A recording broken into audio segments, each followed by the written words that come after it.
안녕하세요. 조선 강녀입니다. 여러분, 요즘에 일교차가 큽니다. 다들 감기 조심하세요. 오늘은 친딸을 7년 동안 성폭행해서 징역 17년을 확정받은 유명 당구 선수의 신원을 밝히라며 시민들의 글이 많이 올라오고 있습니다. 유명 당구 선수 40대 김모 씨는 20세 때 딸을 낳았고 부인과 이혼하고 살다가 친딸이 12살 되던 무렵 자신이 데려와서 함께 살았습니다. 그 전까지 친딸은 이혼한 전처가 키웠는데 갑자기 돌연 자기가 키우겠다며 친딸을 데려와서 단둘이 살기 시작했다고 합니다. 한 달에 한두 번씩은 딸의 방을 찾았고 2011년 6월 당시 12살이었던 딸을 성폭행한 뒤에 무려 7년이나 상습적으로 성폭행하고 추행하였습니다. 이성 친구로부터 문자가 왔다는 이유로 상습적으로 때리기도 했다고 합니다. 성폭행한 뒤에 김 씨는 이 사실을 어디 가서 말하면 할머니, 할아버지, 아빠가 다 자살할 수도 있다면서 그렇게 협박을 해서 신고를 못한 것으로 알고 있는데요. 성인이 된 딸은 자신을 더는 괴롭히지 않겠다고 약속을 받고 아버지가 생활비로 쓸 수 있도록 모아놓은 돈을 모두 놓고 집을 나와 독립을 했습니다. 그런데 아버지의 약속을 지키지 않고 지인들에게 연락하자 무서워서 고소를 결심했다고 합니다. 정말 괴물이 따로 없네요. 친부를 의존할 수밖에 없는 어린 피해자를 보호하기는커녕 욕구 만족의 수단으로 이용했다는 점에서 죄질이 극히 불량하다며 징역 17년을 선고하였는데 김 씨가 형량이 너무 높고 딸이 남자친구와 동거하기 위해서 거짓말한 것이다 라고 하면서 상고했지만 그대로 형이 확정됐습니다. 시민들은 모두 김 씨의 실명을 밝히라고 했지만 김 씨의 실명이 밝혀지면 피해자의 친딸까지 신상에 노출될 수도 있기 때문에 궁금하셔도 피해자 보호를 위해서 궁금해하지 않으셨으면 좋겠습니다. 자신이 원하는 바를 수단과 방법을 가리지 않고 행동하고 저지른 나쁜 일에 대해서 전혀 양심의 가책을 느끼지 않는 사람을 소시오패스라고 하죠. 실제로 사람들이 생각하는 것보다 소시오패스의 비중이 굉장히 높은데요. 전 인구의 4%가 소시오패스라고 합니다.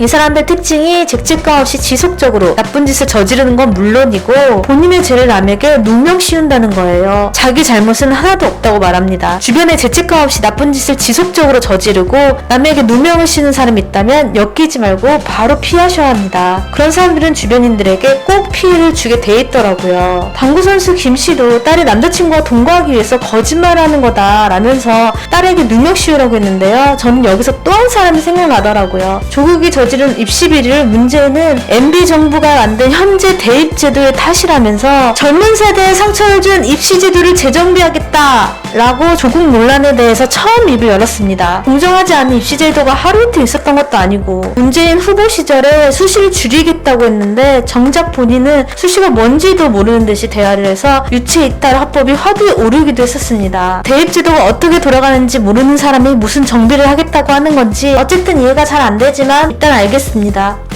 그럼 제가 요즘 살이 찐 이유는 먹을 것이 풍족한 이 나쁜 자본주의 때문입니다. 역시 다이어트에 성공하려면 사회주의가 필요합니다. 먹고 싶어도 주변에 음식이 없으니 강제 다이어트가 되겠죠. 유튜브를 보느냐고 수면 시간이 줄어들었으니 제 잠에 방해가 되는 이 스마트폰도 없애야 합니다. 스마트폰 불매운동을 합시다. 이게 얼마나 다른 곳으로 책임을 돌리는 편리한 사고방식입니까? 잘못을 저지른 사람이 문제가 아니라 저지르게 만든 환경이 문제다 라고 말하는 남탓 시전 스킬. 이건 바로 소시오패스 특징입니다.